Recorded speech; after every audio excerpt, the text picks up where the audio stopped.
Thank you so much. So first of all, it's a great pleasure to be here among friends. Usually I go all around the world and it's a constant battle. It's a battle against the media. It's a battle against parliamentarians. It's a battle against the public, universities almost everywhere. And I see here some familiar faces and some I've seen on TV and some I know that are here because they stand with us during one of the darkest time that we've experienced since the foundation of Israel. The last 2 years have been extremely difficult for us. This was started on the 7th of October with the worst massacre of Jews since the Holocaust, and it continued. And throughout those difficulties, these moments are when the true friends are being revealed, where people with a clear moral compass, with a backbone, who cannot be intimidated. And it's mind-blowing to understand that how brave people need to be during these days in order to stand beside the truth and to fight evil, pure evil. But I have to say this is not a surprise. Albert, you spoke about what the revelation I had about the book of Habakkuk, where, on the first chapter, the prophet Habakkuk is describing word by word in Hebrew the events of the 7th of October. And that was to me a sign that those times are historical times, biblical times, those times that the prophets have been warning us, preparing us for. And a lot of evil is going to surface, but a lot of justice and good and people with integrity. And it is time of test. And as much as this has been difficult, we know what's coming with the rest of the prophecies as well. It's going to become tougher. It's going to become more difficult, but we will overcome it. Yes. We will defeat that evil. Yes. And we will defeat it with brave and courageous friends who have been standing with us for the last 2 years. So first of all, thank you. Thank you for being brave.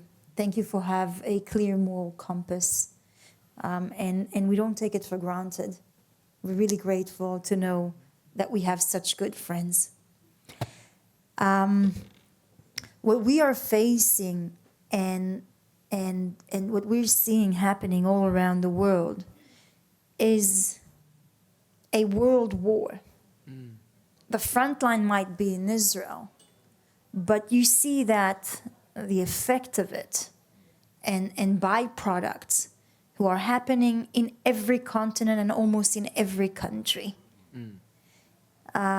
We've seen the movements of radical jihadist groups who say very clearly that what they seek is the destruction of Western civilization as we know it today, democracy, freedom, and to replace that with an Islamist tyranny, with a jihadist imperialism, to have an Islamic rule over the world. The IRGC and the leadership are saying it very clearly.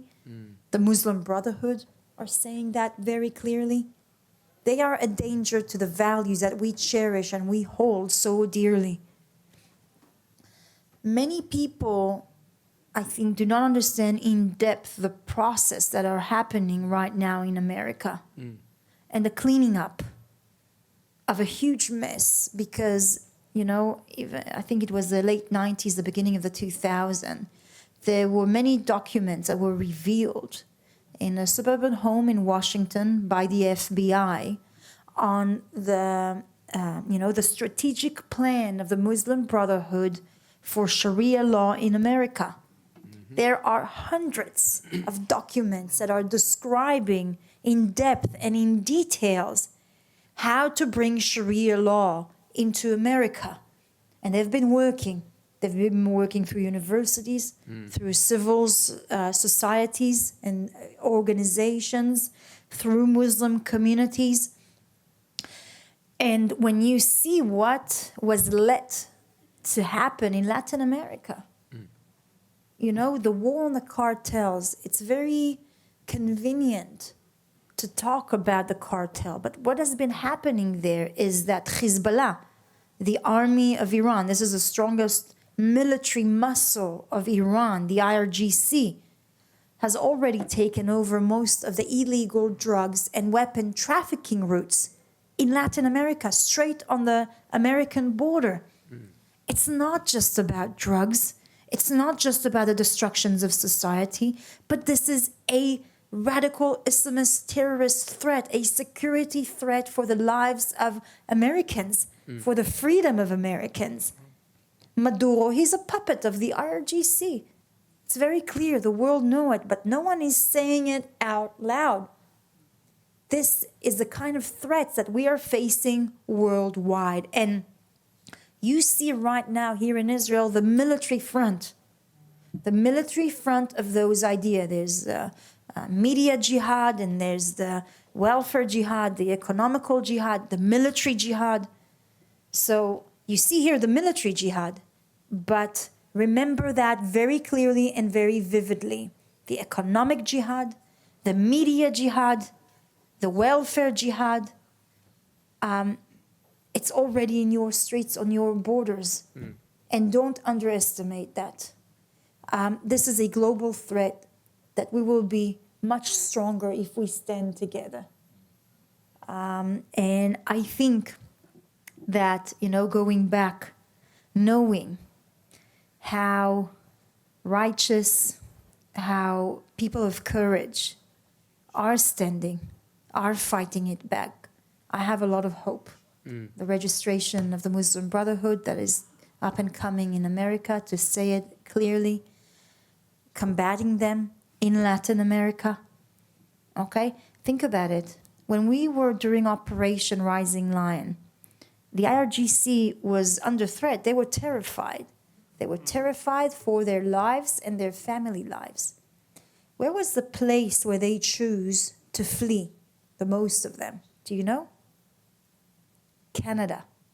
700 of them fled to Canada. It has to be a serious red flag over our heads to understand what is happening around the world, because for thousands of years we've been talking about the warnings, about the prophets, of what they're talking. It is happening now, and it is our time to shine through, to stand beside what's truth, justice, real justice, paying prices, serious prices for standing beside that. And I'm sure that together with the group of brave friends that we have here today, and many more all around the world who are more and more revealed to that, we'll be able to defeat this evil. So thank you very much, Albert, for your organization, Tatiana, for leading this event as well, member of Knesset Biton. Sorry? שנה שלישית כבר. Wow. The bonds and the friendships between the Christian community and the Jewish community are vital. This is our strength. This is what represents our values, our mutual history, and what we want to see in the future as well. And strengthening it during these times is one of the most important missions, because we will be able to defeat it only if we stand together. So thank you for that, and thank you for all of your work. Thank you. Thank you. Thank you.